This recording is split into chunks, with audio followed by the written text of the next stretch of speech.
everybody. Here we are, all ready to take you down to Pine Ridge for another visit with Lum and Abner. Brought to you by the makers of Horlicks, the original malted milk. First, though, let me ask you a question.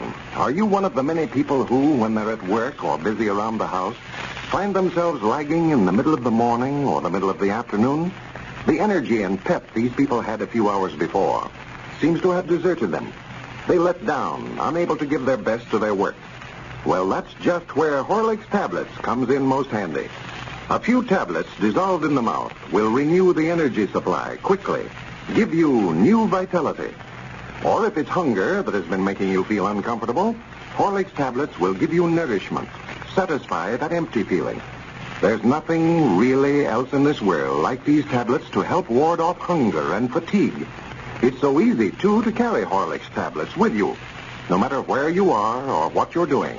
Shopping, motoring, golfing, working at the office or factory. Get a flask from your dealer in either natural or chocolate flavor. He has them in handy 10-cent flasks and in larger sizes if you desire them. And now, let's see what's happening down in Pine Ridge. Since Abner sold his Jot'em Down store for $2,000, he certainly has been living a life of ease. He bought a second-hand automobile and hired a chauffeur and is spending all of his time showing the citizens of Pine Ridge his idea of how a socialite should conduct himself.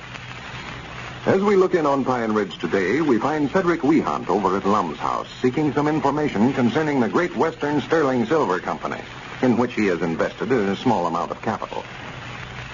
Listen. Yeah, you'll have to talk to Squire about that, Cedric. I'm just the president of the company. See, he's looking after the business end of it.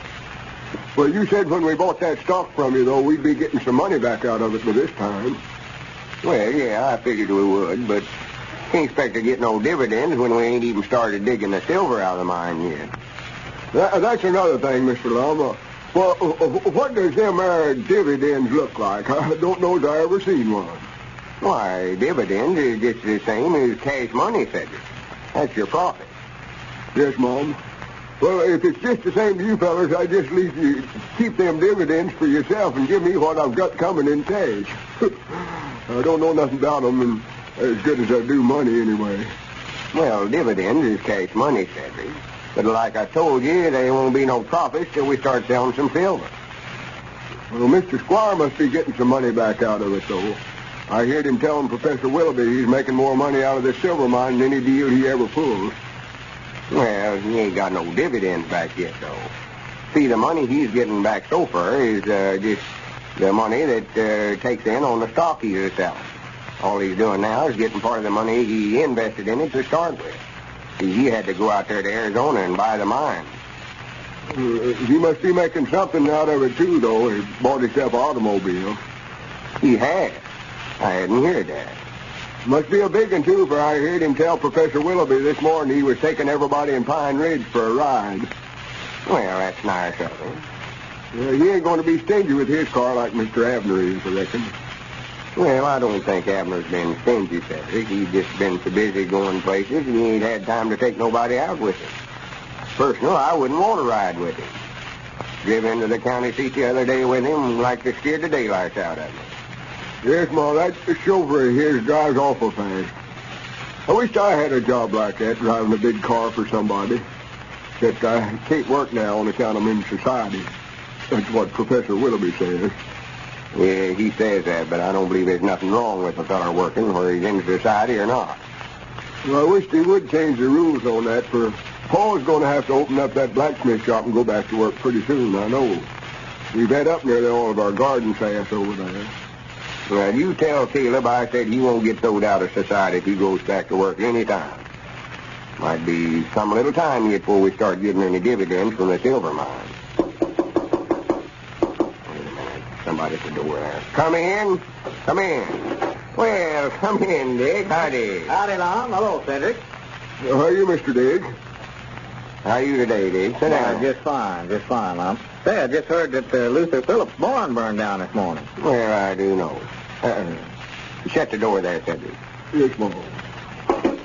Luther's barn burned down? Yeah, I just heard it a while ago. Well, must not have rung the fire alarm ring over the party line.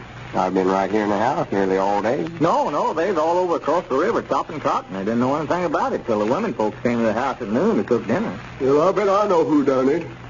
Who done what? It's that part of Luther's barn. I bet you it was Mr. Abner. Abner? Where in the world did you ever get such an idea as that, Cedric? Well, I know he sets things on fire, for my pa said so.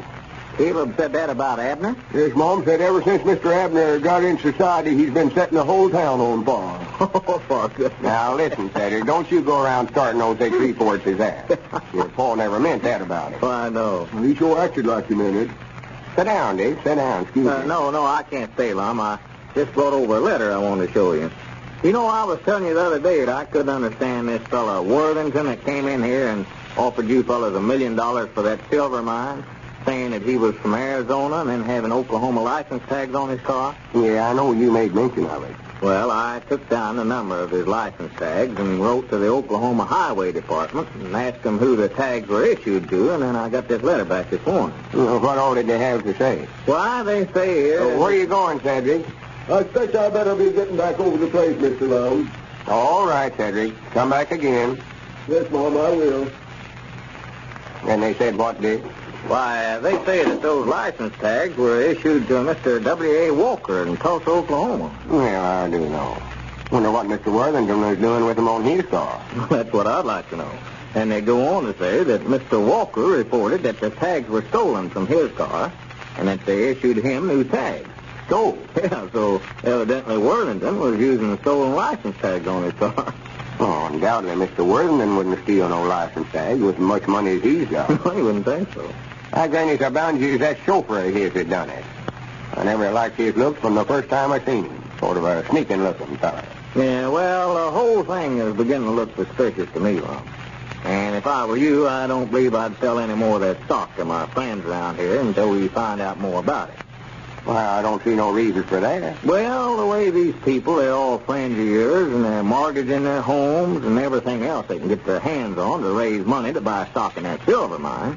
So you want to be sure that you're not selling something that they'll lose every dollar they've got. Well, even if Mr. Worthington did steal the license tags, that ain't got nothing to do with the silver mine. Well, no, but him coming in here, that kind of a fella being mixed up with Squire and offering $1 million for that mine, it didn't look right to me to start with, and I just believe you ought to check up on it a little more. Find out more about this mine before you persuade your friends to buy it. Well, if he does steal license tags, if he steals silver, that's what'd bother me. Well, you can't tell, old Lum. There's something suspicious about these tags having been stolen and they're on Worthington's car.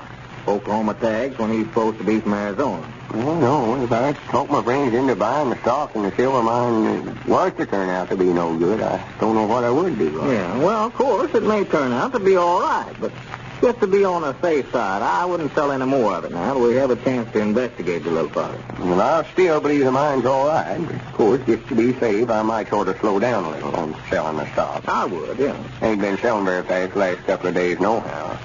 See, right after Mr. Worthington made us that offer, why, we was just selling it fast we could.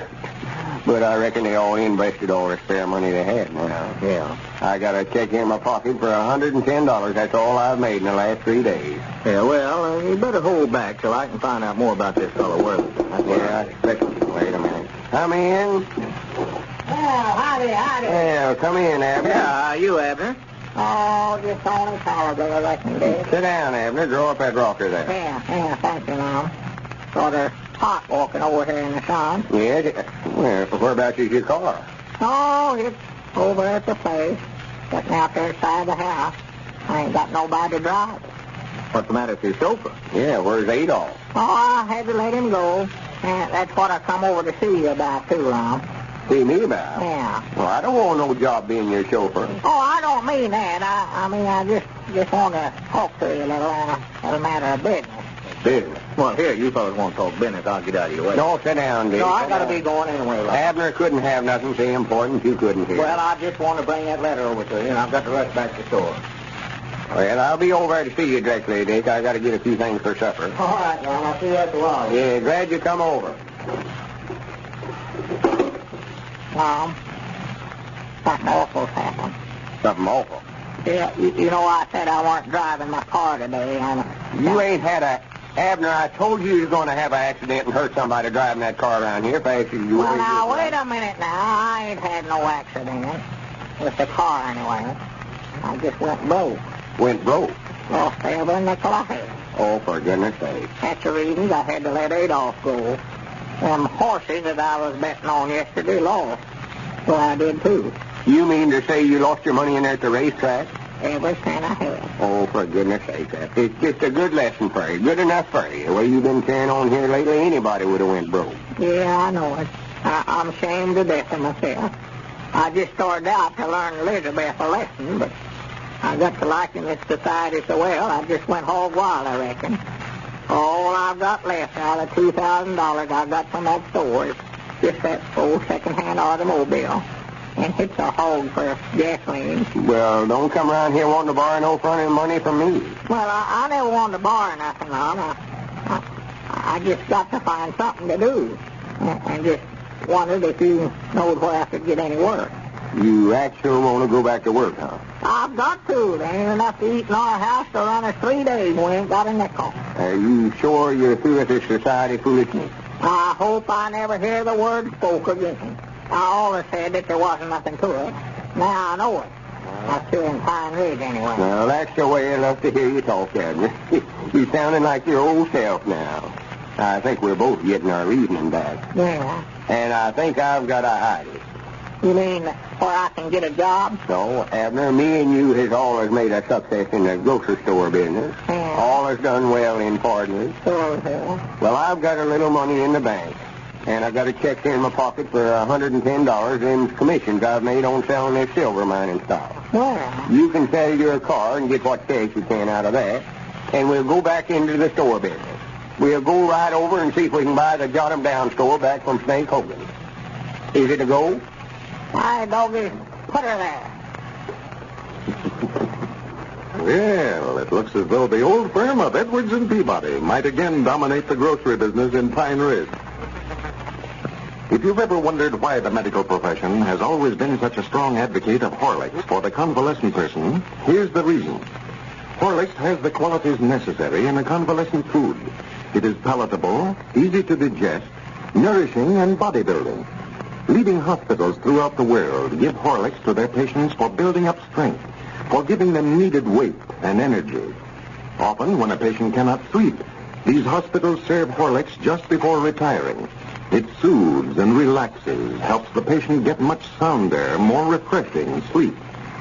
If you are just recovering from an illness, try Horlicks yourself. Or if you know of anyone in need of building up, suggest this famous bodybuilder to them. They can get it, you know, at any drugstore in both natural and chocolate flavors. This is Carlton Bricker, speaking for Lum and Abner and Horlicks, who now bid you all goodbye until tomorrow at this same time.